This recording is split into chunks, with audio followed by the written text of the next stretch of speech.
All right, guys, today I am in the kitchen and I am making beef tips. This is a chuck roast, but I am going to finagle that into beef tips. I want mushrooms and onions and gravy. Gonna do some mashed potatoes. Got 3 different types of mushrooms. Can't wait to show you what is going on here.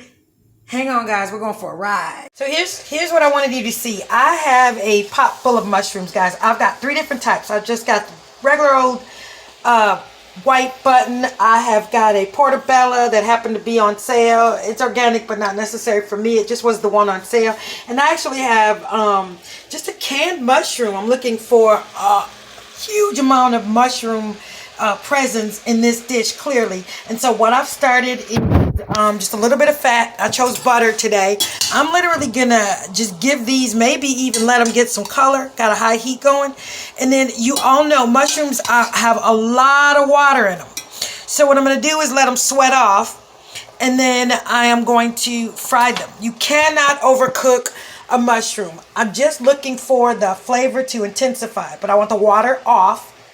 So I'm going to sweat them out, and then I'm going to probably bring them to a little bit of caramelization with the fat that's going to be left in there. You'll see as we go along. I'll be sure to keep showing you how it looks. This is look at the amount of mushrooms that we have. Look at the coverage in here. And when I'm done, wait and see how little it is. So I've got in here an 8-ounce can of button, and then I've got 1.5 fresh portobello and white. We'll show you what it looks like when the water's off and these have cooked down. So I plan to cook them down, then take them out of the pot. Then I'm going to sear off that chuck roast that I am going to be transforming into beef tips.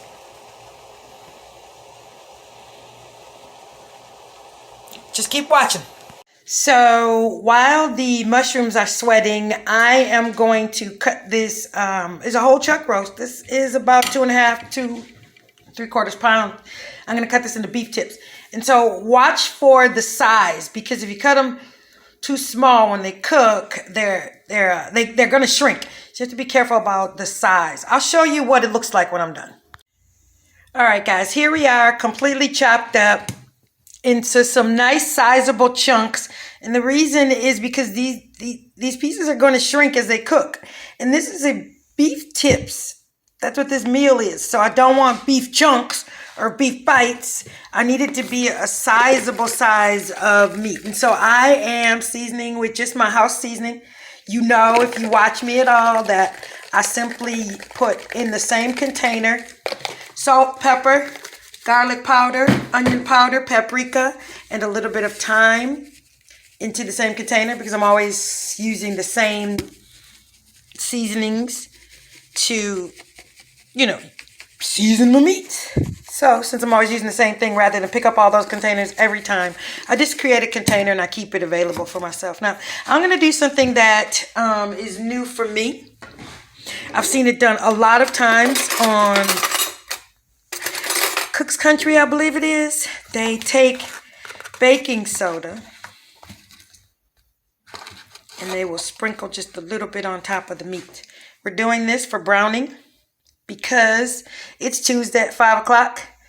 And rather than take a lot of time for browning, this baking soda is going to help to expedite that process. I am still going to throw these chunks in a hot pot for, to cook a little. I do have to do that because it's part of, my process. However, the baking soda should expedite the browning process. So I'm going to take this meat and probably in 2 batches minimum, brown that off, but I'm waiting for the mushrooms. So I want you to see all of that liquid that's in there. I want you to see it. When we're done here, that liquid is going to be gone.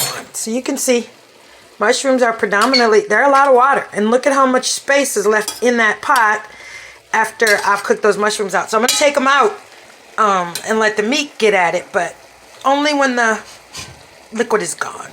So I'm intensifying the flavor of mushroom by cooking that liquid off of them. Hang out, guys.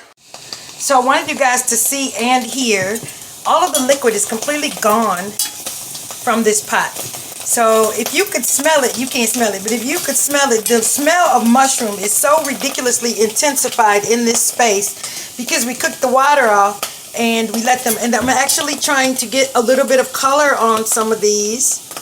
We're going to get a little bit of color on them. It's not 100% necessary. Then I'm going to get them out and start to brown the meat. In the meantime, I have got some yellow potatoes boiling. I'm hoping you can see.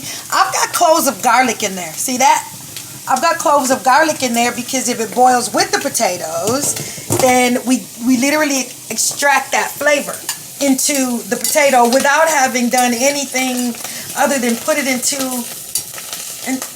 the boiling water, into the pot. So these are going to be mashed potatoes, not smashed potatoes. I'm not taking the skins off. When you use a Yukon Gold, the skin is so thin, you don't have to take the skin off. So those I expect to be, smothered in butter with a garlic taste, a little bit of pepper and salt. All right, stick around, guys. Today we're doing beef tips with mushrooms and onion gravy, smashed potatoes, and I think we're doing a side salad. Hang on.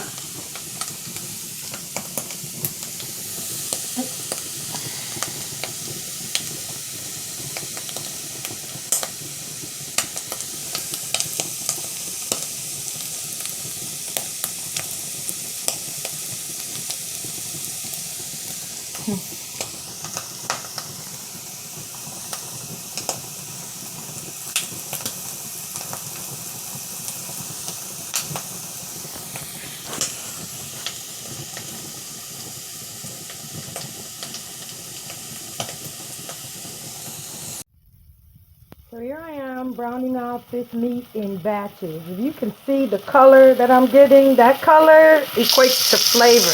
And you guys always know I'm talking about fond in the bottom of the pot. I can't get the camera too close because it keeps steaming up. But if you can see the bottom of that pot or even the edges, that's fond. That's flavor also. I'll show you how we can extract that off the sides and the bottom of the pot and put it into the dish.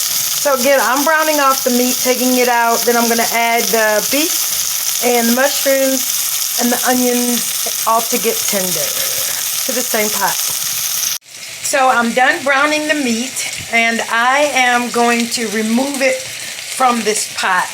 I want to get that fond off the bottom of the pot. Let me show you. So I do want to point out that I did not take any of the fat off of that meat. It was really beautifully marbled, and that'll just transfer into flavor. Some of that fat is going to dissipate. I did use a tablespoon of canola oil for each batch of the meat that I browned off. That fond, that's what I'm talking about right there. I'm about to turn that into flavor. So, guys, this is a beef and mushroom gravy. It's gravy. So I want gravy. So I've actually got 4 cups of water. I'm going to start with 3 because I don't want to, drown out anything. We'll start with 3 and see where we are. I'm pulling that fond off the bottom of this pot. I'm also incorporating its dark color into the water, which is got 2 tablespoons of flour in it, 4 cups of water, 2 tablespoons of flour. And so this fond coming off the bottom is going to color the flour, or excuse me, the gravy some, make it a little browner. But it's also going to cook, guys. I'm going to cook this meat probably for about an hour. So any gravy that I make is going to dissipate some. So it's going to get more flavorful because it's going to reduce. I need to turn it up really high because I do have flour in there, and before it will recognize its thickening power, you have to have it on high. So hang out. I'm going to get this to a consistency that I want it, get the meat back in there. I'm going to season this. Right now it's just kind of water with flour and the fond, which is flavor. But I'm going to season this with beef bouillon and probably some salt and pepper and see where we are. Maybe some thyme. I think that'll do good in my gravy.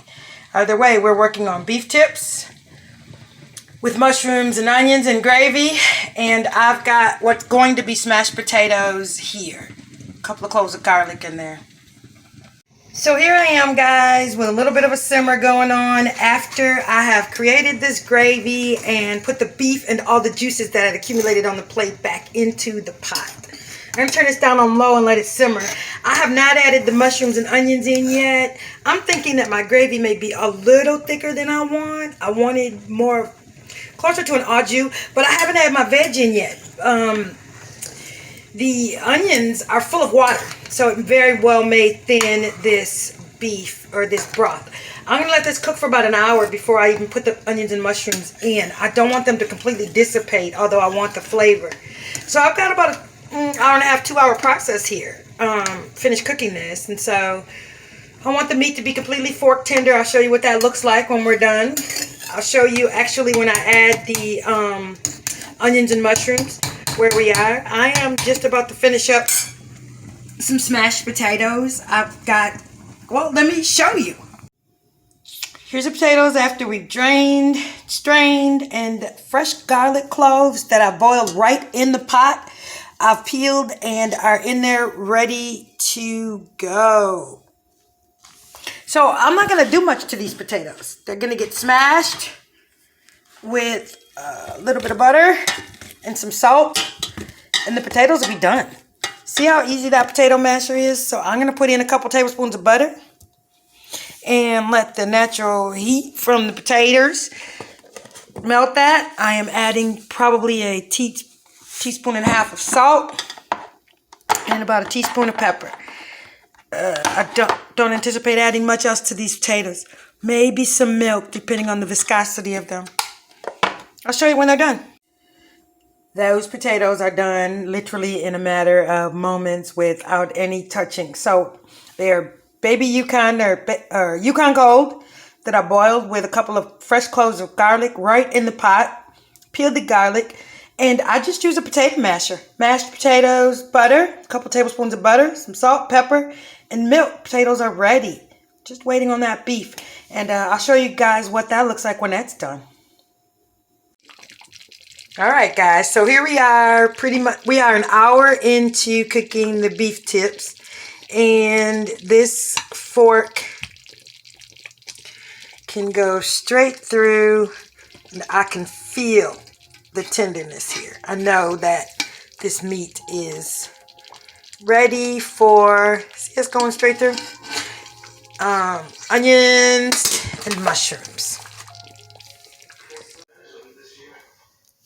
So here we are after we've added the mushrooms and the onions. So this has to cook down for a while. You know, those mushrooms, those onions will get much smaller. And I'll add liquid to, this is beef tips, mushrooms, and onions. I got a little bit of potato. I don't know if I'm going to make a side salad. It's about 7 o'clock. I'm done cooking. Wait till you see this plated up.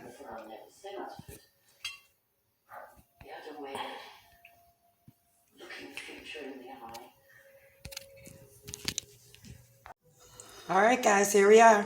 Completely plated up. No vegetable. It is late. I'm tired. But we have beef tips with mushrooms and onion gravy and homemade smashed potatoes. Thanks for going on this ride with me. I hope you enjoyed the trip.